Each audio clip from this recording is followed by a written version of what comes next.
Microsoft वर्डमा tab की दबायो भने by default half इन्चको jump गर्छ। फर्स्टमा रुलर देखिया छैन भने भ्यूमा जाने सोमा गएर रुलरलाई मैले टिक लगाइदिन्छु। यो अहिले कुन देखिरहेको छ भनेर यहाँ हेर्नु पर्यो भने मेरो यो लेफ्ट ट्याब सो भइरहेको छ। जुन देखिरहेको छ यो कर्नरमा त्यो ट्याब हामी यो स्केलमा युज गर्न सक्छौँ। ट्याब अनुसारको फेरि त्यसले पोजिसन पनि गर्ने गर्छ।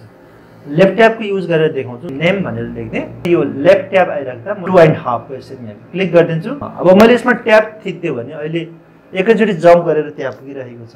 म ता रुम भनेर लेख्दिनु।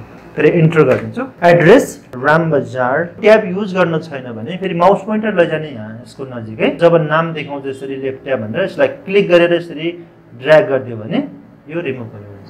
अर्को ट्याब युज गरेर देखाउँछु म तपाईलाई। फेरि इन्टर गरेर right tab subject tab so गर्ने ठाउँमा गएर यसरी यहाँ क्लिक गर्ने। राइट ट्याब सो गरे पछाडि 6 को नजिकै टिक गरिदिन्छु।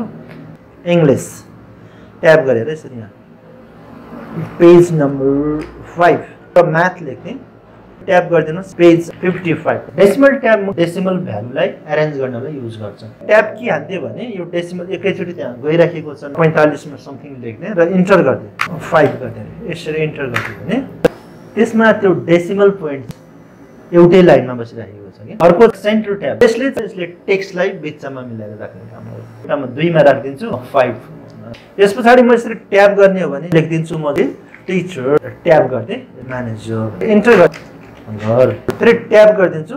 वर्ड दायाँ र बायाँ सेन्टर पोइन्टदेखि बराबर गइरहेको छ। अर्को बार ट्याब भर्टिकल लाइन खिच्नलाई बार ट्याब युज गर्न सक्छ। जहाँनिर ट्याब छ यसमा क्लिक गरेर बार ट्याबलाई सो गर्ने। अब यो बार ट्याब रुलरमा क्लिक गरिदिन्छु। यसमा ट्याब गर्दै यसरी र फेरि ट्याब गर्दै यसरी इन्टर गरिराख्दा मेरो यो लाइन खिचिरहेको छ।